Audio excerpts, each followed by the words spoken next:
క్రీస్తునాథుని యందు ప్రియ సహోదరి సహోదరులారా, అందరు బాగున్నారండి? చాలా బాగున్నాను. Thank you.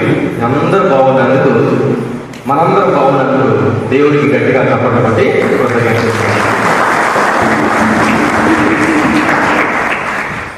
ప్రియ సహోదరి సహోదరులారా, ఈరోజు పాస్కా గడిచిన తర్వాత ఎన్ని రోజులు అయ్యాయి? ఎన్ని రోజులు అయిపోయాయి? ఎన్ని వారాలు అయ్యాయి? 3వ వారంలోకి వచ్చాం. 2 వారాలు అవ్వలేదు అంటే 2 వారాలు అయ్యాయి, అవునా? 2 ఆదివారాలు అయిపోయి 2 వారాలు పూర్తిగా మనం ముగించుకొని 3వ ఆదివారం అంటే 3వ వారంలోకి అడుగు పెట్టుకున్నాం. పాస్కా కాలం అంతా తపస్కాలం కాదు, పాస్కా కాలం. పాస్కా కాలం అంతా ప్రభు పునరుత్థానం అయిన తర్వాత, ఉత్థానం అయిన తర్వాత ఏం చేశారు, ఎక్కడికి వెళ్ళారు, ఏం మాట్లాడారు, వీటిని మనం ధ్యానిస్తాం. ఇవే మన యొక్క విశ్వాసానికి మూలాధారం. వేరే విషయాలు మనం మాట్లాడతాం. ఉత్థానం అయిన తర్వాత ఏం చేశారు, ఏం చెప్పారు, ఎక్కడికి వెళ్ళారు, ఎక్కడికి వెళ్ళమన్నారు, ఎలా వెళ్ళమన్నారు, ఈ విషయాలే మనం మాట్లాడతాం. మరి ఈరోజు ప్రత్యేకంగా ఏం జరిగిందంటే, ఇప్పుడే మనం విన్నాం, చాలా కొంచెం పెద్దది సుశిష్టం. ఒక్కొక్క వాక్యం గంటసేపు మాట్లాడచ్చు, కానీ అంతసేపు మాట్లాడలేదు వినాలనిపించింది. కానీ ప్రతి మాట జీవపు మాటే. ప్రత్యేకంగా ఈ యొక్క సుశిష్టంలో నుండి నేను తీసుకున్న వాక్యం ఏంటంటే, పిలుపు, ప్రేమ, ప్రకటన. చెప్పండి, పిలుపు, ప్రేమ, ప్రకటన. ఈ 3 వాక్యాలు యేసు ప్రభు ఉత్థానమైన తర్వాత చెప్పలేదు, అంతకు ముందు కూడా చెప్పారు. అంతకుముందు శిష్యులకు చెప్పారు. అదే ఈరోజు మనందరికీ చెప్తున్నారు. ఇదిగో ఈరోజు పేతురు వలె మీరు కూడా ప్రకటించండి, పేతురు వలె మీరు కూడా వెలగండి, పేతురు వలె మీరు కూడా మీ ప్రేమను ఈ ప్రకటించిన రూపంలో వ్యక్తపరచండి అని యేసు ప్రభు చాలా స్పష్టంగా చెప్పారు. ముందు ఆయనలా చేయాలంటే, ఆయనలా ప్రేమించాలంటే, ఆయనలా ప్రకటించాలంటే ముందు ఆయన ఏ విధంగా ఉన్నారో మనం తెలుసుకోవాలి. మొదలుపెట్టడం విన్నాం కదా, మొదలుపెట్టడం విన్నామా లేదు? మొదలుపెట్టడంలో ఏం జరిగింది? మొదలుపెట్టడంలో ఏం జరిగింది అంటే, అపోస్తలుల కార్యాలు తీయండి. అపోస్తలుల కార్యములు 5వ అధ్యాయం. అక్కడ తీసి పెట్టుకోండి. ఉత్థానం అయిన తర్వాత యేసు ప్రభుని గురించి ఇదిగో అపోస్తలులందరూ ప్రచారం చేయడం మొదలుపెట్టారు. ప్రతి దగ్గర యేసు ప్రభు గురించి తెలియజేయడం మొదలుపెట్టారు. ఎక్కడ తెలియజేశారంటే, వీధుల్లోనే కాదు, డైరెక్ట్గా దేవాలయంలో, యూదుల దేవాలయంలో. మామూలుగా వీధుల్లో చెప్తే సరే వీళ్ళు పిచ్చోరు అని అనుకునేవారు యూదులు. కానీ దేవాలయంలో ప్రకటించడం అంటే అది మామూలు విషయం కాదు. ఏం ప్రకటించారు? ఇదిగో ఎవరినైతే మీరు సిలువ వేశారు, ఎవరినైతే మీరు చంపారో ఆయన గురించి మేము ప్రకటిస్తున్నాం. ఆయన నిజంగా ఉత్థానమైనారు, ఆయన చెప్పిన మాట ఆయన నెరవేర్చాడు, ఆయన మేము ప్రకటిస్తున్నామని వాళ్ళ దేవాలయంలో ప్రకటించారు. ఈ మాట అక్కడ ఇక్కడ అన్ని దగ్గరికి వెళ్ళి సరాసరి ప్రధాన యాజకుడు, అక్కడ మాట ఉంటుంది అపోస్తలుల కార్యాలు, ప్రధాన యాజకుడు చెవులో పడింది. ఆయన పిలిపిస్తారు. అపోస్తలులు పిలిపించి, ఏమయ్యా మీరు ఎందుకు ప్రచారం చేస్తున్నారు క్రీస్తు ప్రభువు గురించి? ఆయన చనిపోయాడు కదా, ఆయన చనిపోవడానికి కారణం మేమే అంటున్నారు, మీరు ఇలా చేయడం తప్పు కాదు అని చాలాసార్లు మందలించారు. అయినా శిష్యులు వినలేదు. మళ్ళీ ప్రభువు గురించి, ఉత్థానం గురించి వాళ్ళు బోధిస్తున్నారు. ఈసారి ఏం జరిగిందంటే, వీళ్ళకి అలా కాదు అని కొరడాలతో కొట్టిస్తారు. అక్కడ ఆ ప్రధాన యాజకుడు, వీళ్ళకి ఇలా కాదు, వీళ్ళు చెప్తే వినట్లేదు, ఆయన గురించి ప్రకటిస్తూనే ఉన్నారు, ఆయన గురించి చెప్తూనే ఉన్నారు, వీళ్ళు చెప్పేదంతా ఇదిగో ఈ యూదులే చేశారు అని మా మీద అబద్ధాలు వేస్తున్నారు, మమ్మల్ని ఆయన చావుకి కారణంగా చూస్తున్నారు, చెప్తున్నారు అని ఈ పెద్దలందరూ మాట్లాడుకొని వీరిని కొరడంతా పట్టించాలి, వీరికి గుణపాఠం చెప్పాలి అని ఆ ప్రధాన యాజకుడు మిగతా వాళ్ళందరూ అంటారు. ఇది ఎక్కడ జరిగింది? అక్కడే ఒక ఆన్సర్. విచారణ సభ చూడండి. విచారణ సభ 27వ వాక్యం, అపోస్తలుల కార్యములు 5వ అధ్యాయం 27వ వాక్యం. వారు అపోస్తలులోనికి తీసుకుని వచ్చి విచారణ సభ ఎదుట నిలబెట్టిరి. విచారణ సభ ఎందుకు పిలిచారు? విచారణ సభ విచారణ సభ అంటే అర్థం, విచారణ సభ అంటే అర్థం చెప్తాను. వాళ్ళకి యూదులకి అంటే మన పరంగా ఇండియన్ కాంటెక్స్లో అర్థం చేసుకోవాలంటే సుప్రీంకోర్టు, ఓకేనా, సుప్రీంకోర్టు. కానీ అప్పుడు యూదులకు ఉండేది ఏంటంటే ప్రధాన యాజకుడు, మిగతా యాజకులు, పెద్దలు, పరిసయ్యులు, ధర్మశాస్త్ర బోధకులు, మెయిన్ క్యాండిడేట్స్ అనమాట. పెద్ద అందరూ 172 మంది ఉంటారు ఆ సభలో. ఈ యోధా సమాజానికి ఏదైనా ఒక మెసేజ్ ఇవ్వాలన్నా, ఏదైనా వాళ్ళందరి చేత అనుసరింపజేయాలన్నా ఈ విచారణ సభలోనే డిసైడ్ చేస్తారు. దాన్నే శాండిటరీ అని అంటారు. శాండిటరీ మన సుప్రీంకోర్టులో వాళ్ళు ఏం చెప్తే అదే. ఈ 72 మంది ఏం నిర్ణయిస్తారో ప్రతి ఒక్క యూదులు అదే పాటించాలి. ఈ 72 మందికి ఒక ప్రధాన యాజకుడు ఉంటారు. ఆయన డైరెక్ట్గా వారిని పిలిపించారు. మీరు ఇదిగో మా యూదా సమాజం మీద అమర్దాలు వేస్తున్నారు, మీరు కూడా యూదులే కదా, మీకు తెలీదా అని ఈ ప్రధాన యాజకుడే మిగతా వాళ్ళందరితో కలిపి అపోస్తులకి ఆ కొరడాలతో కొట్టించడానికి ప్రయత్నిస్తారు. అసలు చెప్పడానికి ప్రయత్నించారు, కానీ టైం ఇద్దాం, చూద్దాం వీళ్ళు ఎంతవరకు ఏం చేస్తారని కొరడాలతో కొట్టించేంత వరకు వెళ్ళారు. ఇక్కడ శిష్యులకి ఇది అవసరం అంటారా? శిష్యులకి ఇది అవసరమా? ఇలా కొరడాలతో కొట్టించుకోవడం, తన సొంత ప్రజలతో మాట్లాడించుకోవడం శిష్యులకి అవసరమా?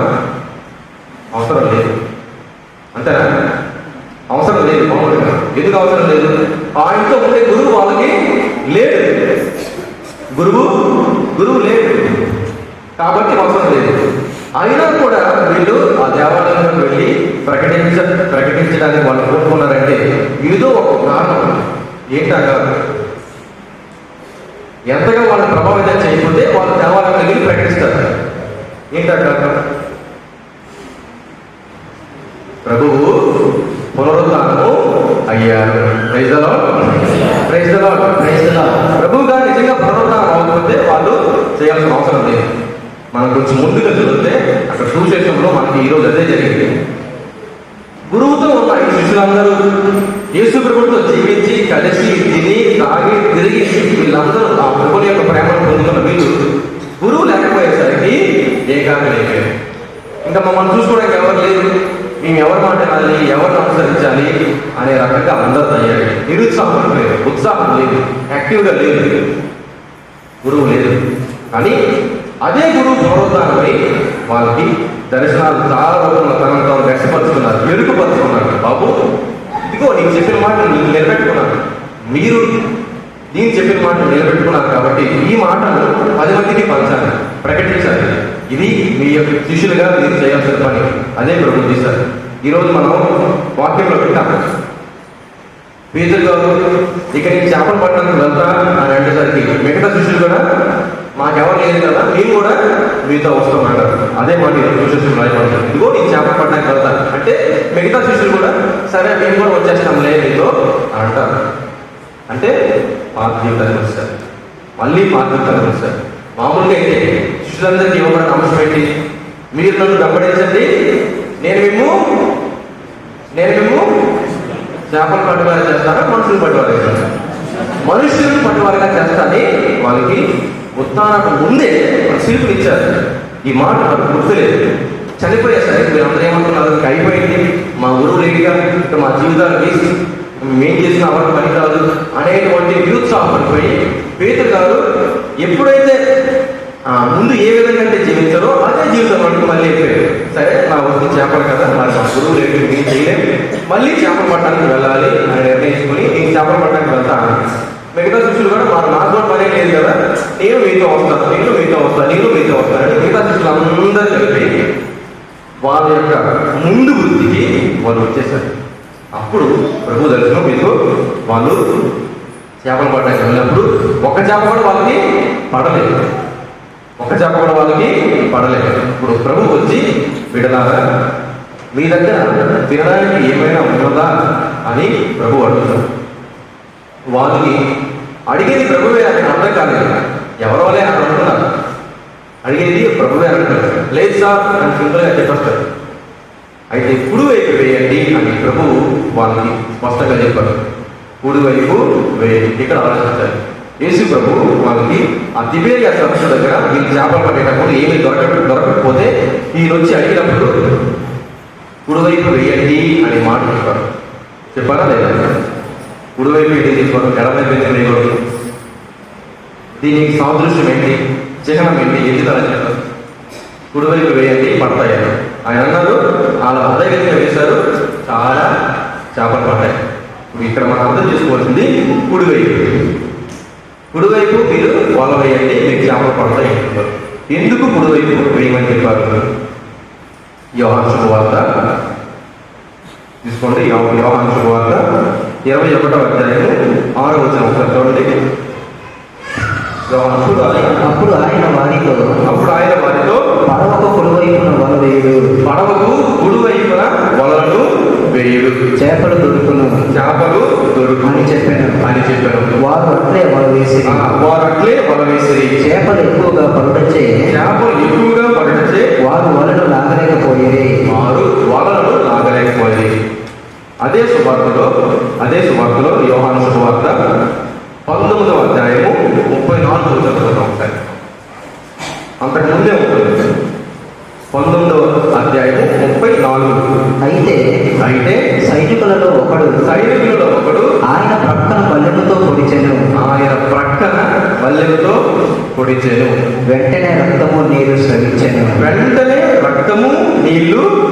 స్రవించెను. చెప్పండి, ఏ పక్కన పొడిచారు? ఏ పక్కన? నిజమేనా?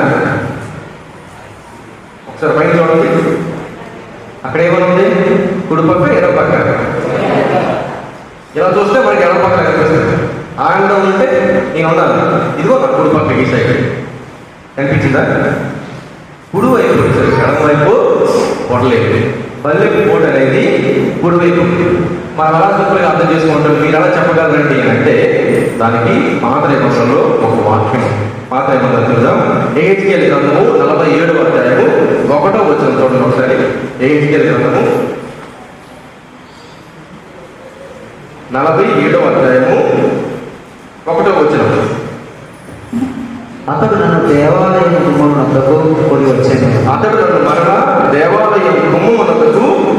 వచ్చాను. ఆ గుమ్మము క్రింది నుండి దేవాలయం తూర్పు ముఖముగా ఉండెను.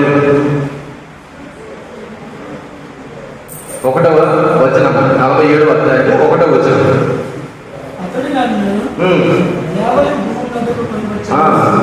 ఆ గుమ్మము క్రింది నుండి నీరు ఊరి తూర్పు దిక్కుగా ప్రవహించుట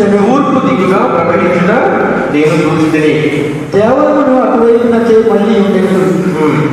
ఆ జలము దేవాలయము దక్షిణ దిక్కున క్రింది భాగం నుండి పీఠమునకు దక్షిణపు పక్కగా పాల్చుండెను. ఇదిగో ఈ బైబిల్ చూడండి.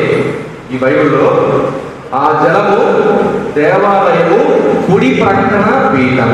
ఎక్కడ? కుడి ప్రక్కన పీఠం.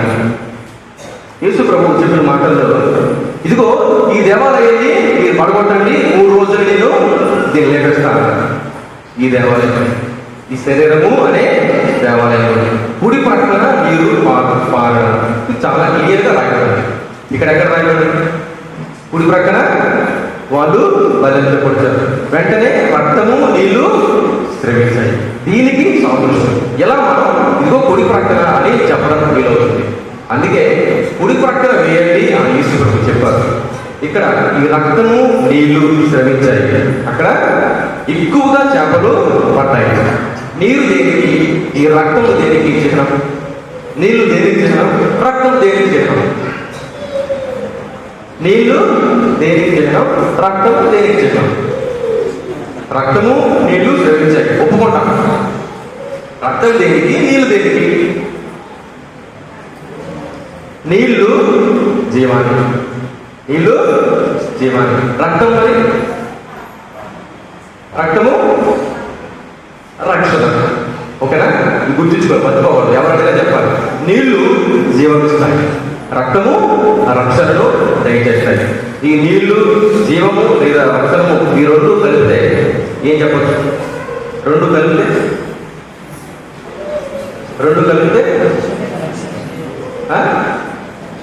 నీళ్లు రక్త రక్షణ కలపండి. కలపడం అంటే పదాలు కలపడం కాదు. సో ఆలోచించాలి, దాని అర్థం ఏమై ఉంటుంది. ఒకటే, సమృద్ధిగా ఇవ్వడం. ఏంటి? సమృద్ధిగా ఇవ్వడం, సమృద్ధిగా జీవాన్ని ఇవ్వడం, సమృద్ధిగా రక్షణను ఇవ్వడం. ఇదిగో ఆయన సిలువలో ఆ రక్తము, ఆ నీళ్లు ద్వారా మనందరికీ సమృద్ధిగా జీవాన్ని ఇచ్చాడు, సమృద్ధిగా రక్షణ ఇచ్చాడు. దాని సంతోషం. ఈ చేపలు కొంచెం పడ్డాయా, సమృద్ధిగా పడ్డాయా? సమృద్ధిగా పడ్డాయి, కొంచెం పడ్డాయా? ఎలా చెప్పగలరు? అక్కడ వాక్యంలో రాయబడాలి, వాళ్ళు లాగలేకపోయారు, ఆ వలని లాగలేకపోయారు, అంత సమృద్ధిగా పడ్డాయి. ఇది యేసు ప్రభువు వాళ్ళతో ఉన్నప్పుడు మాత్రమే జరిగింది. యేసు ప్రభు రాకముందు వాళ్ళకి అలవాటే, వాళ్ళ వృత్తి అది చేపలు పట్టడం. ఒక చేప దొరికిందా? దొరకలేదు. చెత్తలో ఎండ్రికాయలు దొరికాయేమో కానీ ఒక చేప కూడా వాళ్ళకి దొరకలేదు. ప్రభువు వచ్చి మీరు ఆ కుడి పక్కన అనేసరికి వాళ్ళకి సమృద్ధిగా వచ్చాయి. ఇది దానికి సాదృశ్యం. కుడి ప్రక్కన అంటే ఎడం ప్రక్కన మంచిదని కాదు, కానీ మనకి వాగ్దానం కూడా రాయబడింది. దేవాలయం కుడి పక్క నుండి నీళ్లు పారాయి, యేసు ప్రభువు కుడి పక్క నుండి రక్తము నీరు సర్వించాయి. ఇది దాని సాదృశ్యం. అందుకే కుడి ప్రక్కనే వేయండి అని యేసు ప్రభువు చెప్పారు. ఆయన సమృద్ధిగా ఇవ్వడానికి, సమృద్ధిగా ఫుల్గా కంప్లీట్గా ఇవ్వడానికి ఆయన ఇస్తున్నారు. Praise the Lord, praise the Lord, praise the Lord, praise the Lord, praise the Lord, praise the Lord. చేప, మూడో మాట చేప. చేపను చూసారా? ఎందుకు చూడలేదు? చాలాసార్లు చూసారు. తిన్నామా లేదా? ఇనిషియల్ డేస్లో అంటే క్రైస్తవత్వం ఎక్కువగా లేని సమయాల్లో, ఈ మొదటి శతాబ్దంలో యేసు ప్రభు వాళ్ళు బోధించి నన్ను ప్రకటించండి, పునరుత్థానాన్ని ప్రకటించండి అని చెప్పి వెళ్ళిపోయిన తర్వాత యేసు ప్రభుని సొంత రక్షకులుగా అంగీకరించిన సంఘాలు ఉన్నాయి. మొదటి సంఘాలు, ఆదిమ సంఘాలు. వీళ్ళు ఇప్పుడు మనకి ఫ్యాన్లో, లైట్లో మంచి గుడ ఉంది, ప్రార్థన చేసుకుంటాం, ప్రేయర్ చేసుకుంటాం. అప్పుడు అవేమి లేవు. ఉన్నాయా? లేవు. ఒకటి, ఇది ఒక మాట గుర్తించుకోండి. అపోస్తులకి హింసలు కూడా పెట్టారు పెద్దవాళ్ళు. యేసు ప్రభువుని ప్రకటిస్తే చంపేస్తాం, యేసు ప్రభువుని గురించి మాట్లాడితే వాళ్ళంతా కొట్టిస్తాం.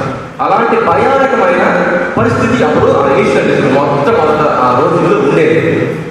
మరి ఇప్పుడు మనలాగా ఆదివారం అయింది కాబట్టి మనం అందరం పూసుకొచ్చాం, గుడికి వచ్చాం, దేవాలయానికి.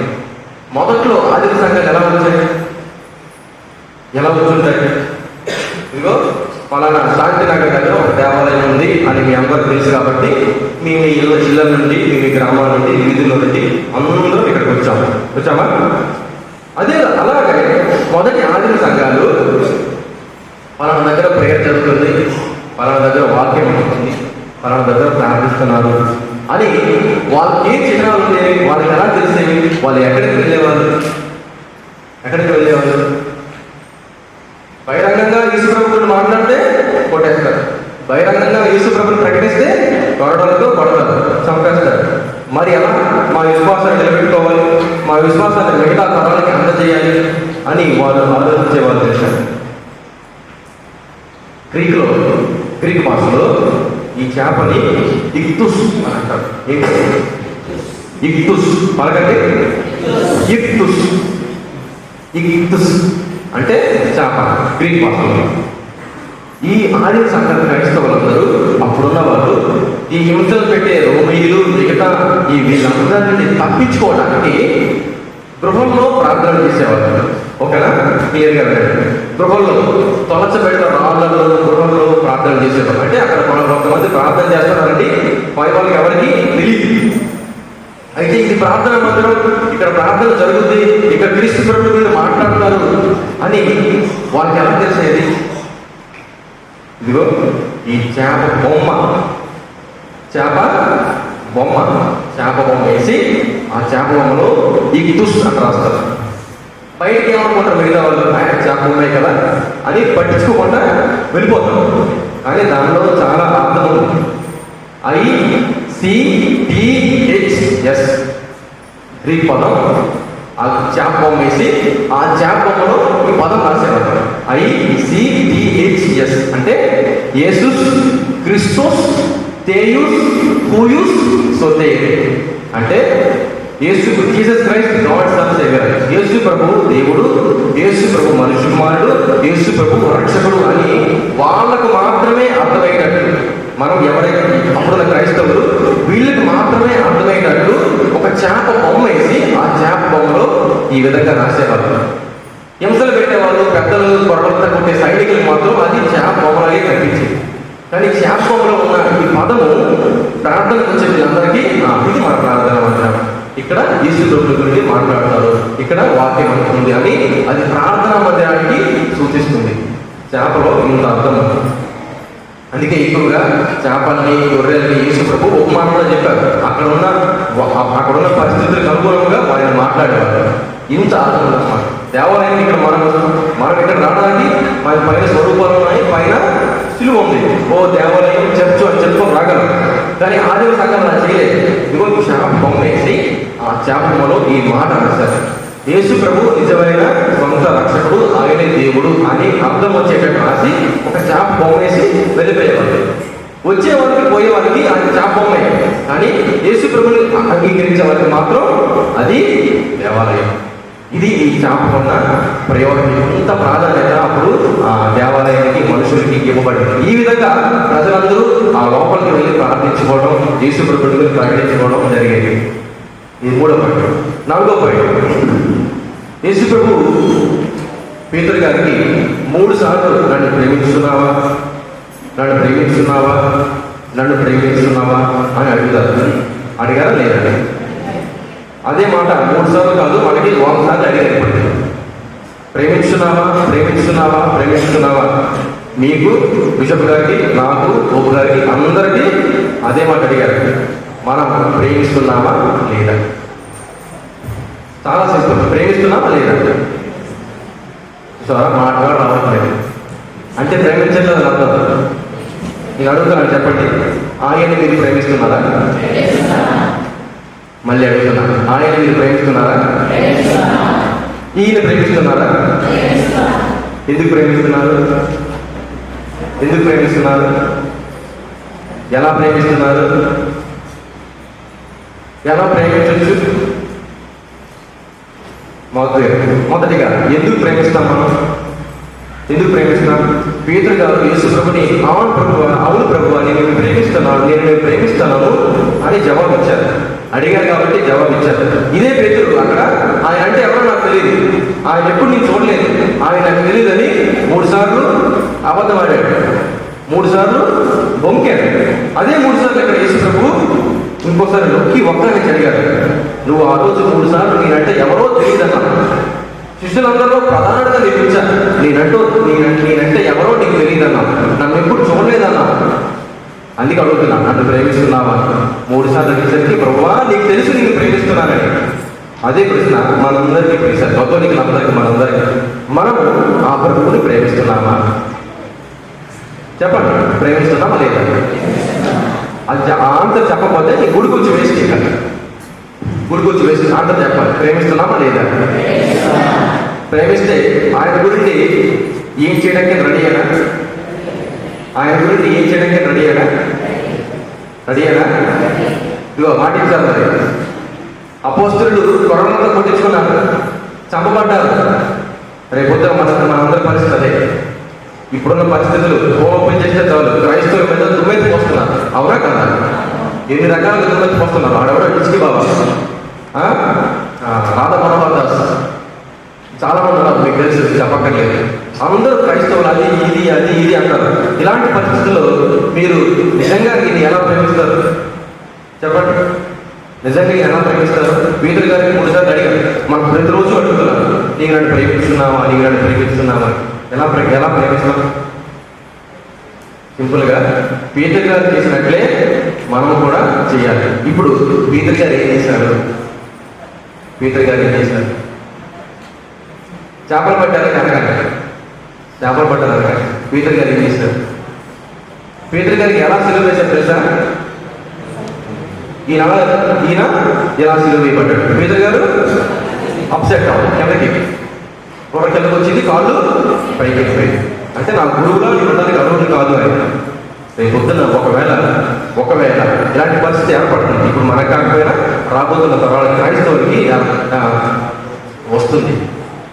నువ్వు కానీ జై కొట్టకపోతే, ఆ వ్యక్తి ఆ దేవుని పదం పలకపోతే నేను చంపేస్తాను, కొట్టేస్తాను అంటే ఎందుకు వచ్చి బాధ? దేవుడు నాకు క్షమిస్తాడులే అని ఇంట్లో కూర్చుంటామా? లేదా క్రీస్తు ప్రభుల కోసం కనీసం ప్రాణాన్ని ఇవ్వడానికి రెడీగా ఉంటాము? చెప్పండి, ఇస్తారా? ప్రాణాన్ని ఇస్తారా దేవుడి కోసం? మరి మీ కుటుంబం ప్రాణాన్ని ఇస్తాం, మనం రెడీ అయిపోయాం. మరి కుటుంబం, అమ్మో మా ఆయన ఉన్నాడు, అమ్మో మా భార్య ఉంది, మా పిల్లలు ఉన్నారు అని అంటాం. ఇది నవ్వాట్లాగే ఉంటుంది, కానీ క్రైస్తవంలో వచ్చిన చిక్కుడు ఇలాంటి ఇలాగా ఉంటుంది. అపోస్తలుడు క్రీస్తు ప్రభుని గమనించినప్పుడు వాళ్ళ కుటుంబాలన్నింటినీ వదిలి ఆయనను వెంబడించారు. ఇప్పుడు మన కుటుంబాన్ని వదిలేయాల్సిన అవసరం లేదు. వీలైతే మన కుటుంబంతో సహా ఆయన ప్రకటించాలి. ఎలా ప్రకటించాలంటే, ఆఖరికి మనం క్రీస్తు ప్రభుల కోసం ప్రాణాన్ని త్యాగం చేయాల్సి వస్తే త్యాగం చేసేయాలి. నాకు తెలిసి త్యాగం చేయడమే బెస్ట్. 100 సంవత్సరాలు 90 సంవత్సరాలు బ్రతికే కన్నా ఒక్కసారి యేసు ప్రభు నీవే నా సొంత రక్షకుడివి, ఇక మీ ఇష్టం, మీరు కాల్ చేసినా నరికేసినా నాకు పర్లేదు అనేటువంటి అంత పీక్ లెవెల్కి ఎత్తుపడుతున్నారు. అది క్రీస్తు ప్రభుని ప్రేమించడం అంటే. ఆ ప్రేమ ప్రకటన రూపంలో అపోస్తలులు చూపించారు. ఇదే మన అందరికీ చూపించమని చెప్తున్నారు. ఆ విధంగా చూపించని అంటున్నారు. ఈరోజు వాళ్ళందరూ కొరడాలతో దెబ్బలు కాశారు. మనం కూడా రాబోతున్న తరం కూడా క్రీస్తు ప్రభుని అనుసరించే వాళ్ళగా దెబ్బలు కాయాల్సి ఉంటుంది, కొట్టాల్సి ఉంటుంది. ఆల్రెడీ స్టార్ట్ అయిపోయింది. ఎక్కడ స్టార్ట్ అయింది?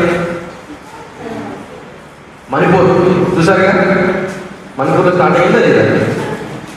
వెనక్కి చాలా రాజకీయం ఉంటుంది, కానీ మొట్టమొదటి వచ్చేది ఇదే, క్రీస్తు ప్రభుని విధించాలి, వదిలేయాలి.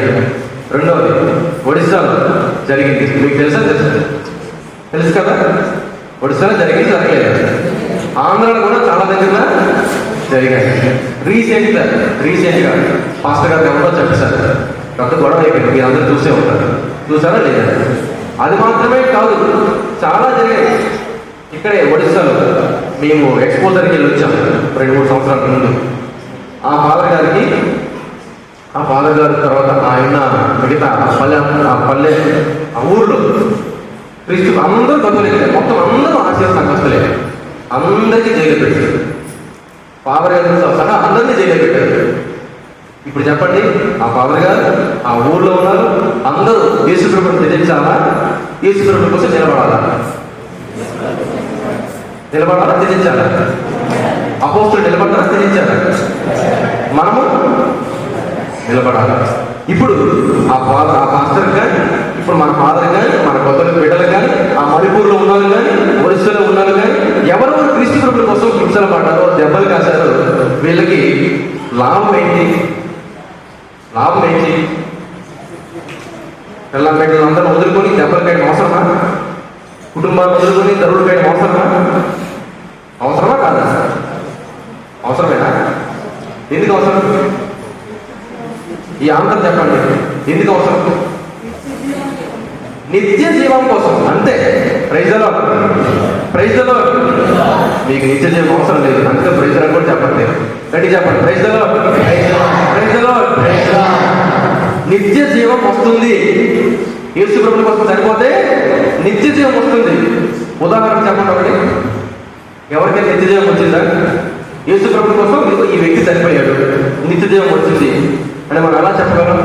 ప్రూఫ్ ఏదన్నా, ఆ ప్రూఫ్ ఉంటేనే కదా మీరైనా నేనైనా ఆయన కోసం చనిపోవడం రెడీ అవుతాం. రుజువులు ఉన్నాయి ఏమైనా? చాలా రుజువులు.